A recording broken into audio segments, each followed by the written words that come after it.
Welcome back to Hoffman Tactical. In today's video, I'm going to be discussing this little guy back here, the Ender 3 V1. It's a 3D printer I bought a few months back, and I've just started using it again more recently, trying to get it set up, and I want to give you guys my first impressions of this machine. Now, a little background, I normally use the Prusa i3 MK3, which is my primary printer. I actually have 4 of them sitting behind you. I use them to print all the parts of my reinforcement kits, as well as all my prototyping and testing, and I have really enjoyed these printers from Prusa because they're really easy to use. I don't have to mess with them. They've been almost completely trouble-free, not quite, but close. Overall, have been super happy with them. However, they come north of $1,000 for the fully assembled printer and over $800 for the kit out the door after you pay for shipping and all of that. The little Ender back here, on the other hand, comes in under $200, 1/5 the cost, and it's a lot easier to assemble. Super, super cheap. That's its big advantage, and I bought one because you guys use a lot of these printers or printers very similar to it, so I thought I should get one to learn how it works so that I can better do slicing videos and design parts that are kind of tailored more towards the Ender style of printer, because that's what's popular. In this video, I'm going to go over my top 5 impressions of this machine. My number one first impression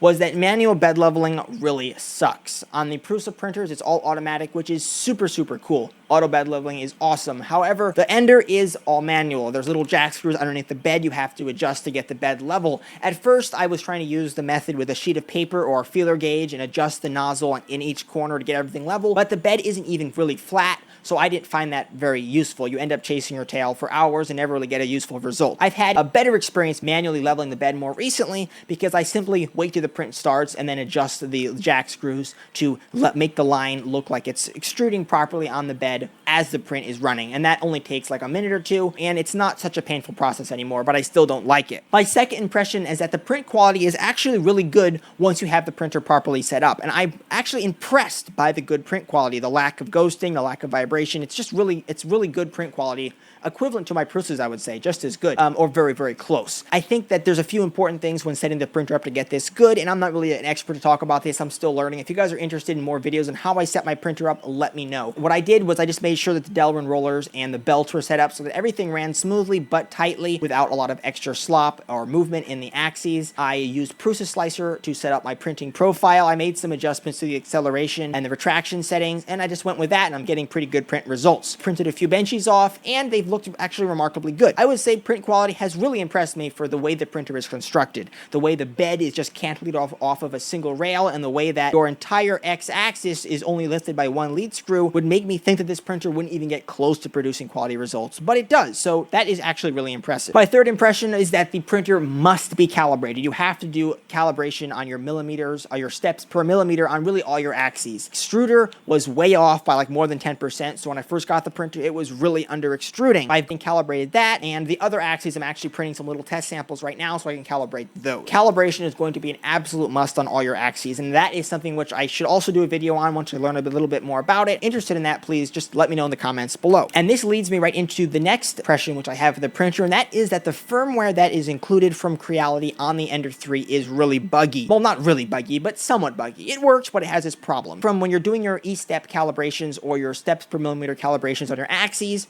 you can do that right in the menus on the printer. Supposedly, you go into the menus, you adjust, after you do, of course, your measurements and your calculations, you adjust the steps per millimeter to where they should be, and then you have that written permanently to the EEPROM on the printer so that it is permanently stored on the printer. When you power the printer off, you won't lose your settings. Well, that simply doesn't work for me. I've looked into it a bit, and I'm not sure why. Even if I have it written right to the EEPROM, the settings are stored to the factory defaults every time I restart the machine. What I've done is I've used the M92 command in my starting G-code in my Prusa Slicer profile to set the steps per millimeter for the axes in the G-code before the print starts, and that actually appears to be working pretty good. Also, the firmware lacks features like print pauses or filament changes don't appear to work on the Ender. It doesn't seem to support those G-code commands, which is unfortunate because those are very useful tools for doing certain parts, for inserting nuts or doing filament changes between a different filament. That is unfortunate, and I don't really see any reason why Creality doesn't just use a normal version of Marlin on their printers, and why they have to use some weird,